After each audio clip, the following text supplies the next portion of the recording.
मात्र 250 रुपया। आसाम की चाय पूरे देश को जाती है, विदेशों को जाती है। क्या कहेंगे? प्रधानमंत्री मोदी जी आते हैं, मिलते हैं, पूछते हैं कि 250 रुपया मिल रहा है, लेकिन उसके बाद कुछ बोलते नहीं है। क्या कहेंगे आप? नहीं, देखिए, मैंने अपने वक्तव्य में यही कहा ही है, जिस चाय को पीने के बाद हम लोगों को सबको आदत है, अगर कहा जाए तो सुबह उठ करके हर कोई चाय पीता है, और कहीं ना कहीं हमारे चाय अलग अलग हिस्सों से आती है, लेकिन जो सबसे ज़्यादा प्रमुख है वो असम की चाय है। और बात यह है कि हम उन लोगों की बातों को उठाने का काम करते हैं जिसके लिए जिसने पूरा अपना ज़िंदगी लगा दी, अपनी पीढ़ियां उसकी लगा दी।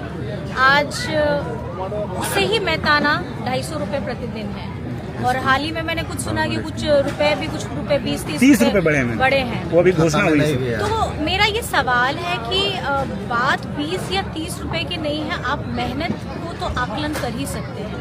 जिस चाय बागान के वजह से, जिसकी खुशबू सिर्फ देश नहीं पूरे विदेश में फैली हुई है, और हम बड़े गर्व से कहते हैं कि हम उस भारत देश से आते हैं जहाँ की चाय पूरे विश्व में मशहूर है।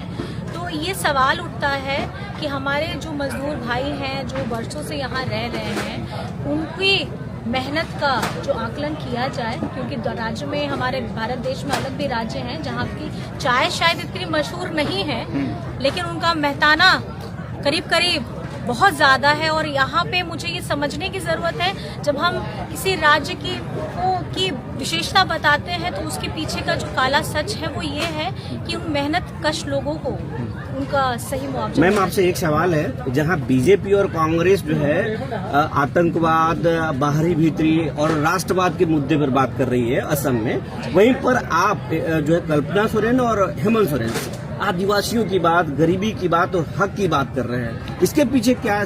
देखिए, कहा जाए ना कि आदिवासी समाज, दलित, गरीब, गुरबा, मजदूर, किसान, हमारे अल्पसंख्यक लोग, ये लोग कौन है जिनके द्वारा काम लिया जाता है, लेकिन उन्हें उनकी उचित सम्मान, उनका पहचान, उनका अधिकार नहीं दिया जाता।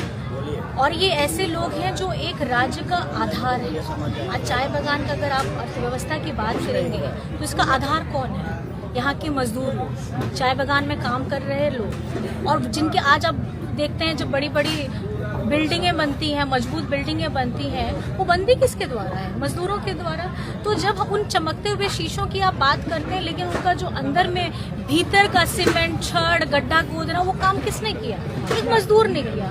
तो जब उसका मजबूती वहां से है, तो हम जो व्यक्ति सबसे ज्यादा आपको आपकी रीढ़ हड्डी को मजबूत कर रहा है, आपको उसकी हड्डी को भी तो मजबूत करना चाहिए। कल्पना सोरेन के पिटारे में क्या क्या है असम के लिए?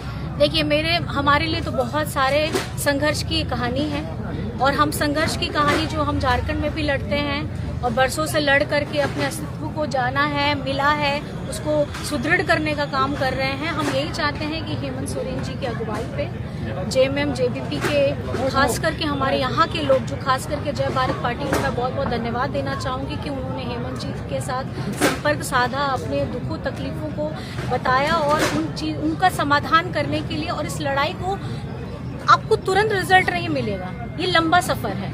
तो लंबा सफर के लिए मुझे लगता है कि हमको खास करके यहाँ के आदिवासियों को घर नसीब नहीं है, कच्चे के मकान है, खाना भी नसीब नहीं है। झारखंड में आप अबुआ आवास योजना के तहत आप गरीबों को 3 लाख रुपया देती है, वहाँ 200 यूनिट बिजली फ्री देती है। मौका अगर आपको जनता यहाँ देती है तो क्या वहाँ के जो योजनाएं हैं यहाँ लागू होंगी? 100% नहीं, 1000% सच में आपको बोलना चाहूँगी।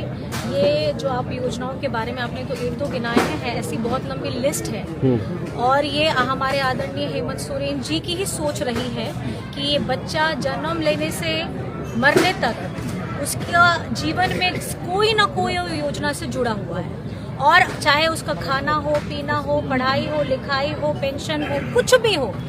तो मैं ये मानती हूँ, और मैं इसके लिए मैं आपको बताना चाहूँगी कि हमारे झारखंड पूरा फल फूल रहा है। हेमंत जी का जो गोल है, जो विजन है असम के लिए, आप उससे कई गुना, क्योंकि मैं पहली बार हम लोग यहाँ आए हैं, एक राजनीतिक प्रतिस्पर्धा में हम लोग उतरे हैं। मैं ये आप लोगों के माध्यम से असम की जनता को और खास करके हमारे गरीब गुरबा मजदूर भाई बहनों को, वंचितों को, आदिवासियों को, अल्पसंख्यकों को मैं यही अपील करना चाहूंगी, आपने मौका हर किसी को दिया है, इस बार एक बार मौका जेएमएम जेवीपी को भी देख करके देखिए, और ये मौका जरूर हमें मिलना चाहिए क्योंकि हम आप ही की आवाज, आप ही की लड़ाई को लड़ने के लिए जनता के साथ बहुत-बहुत हर सत्रह सीटों को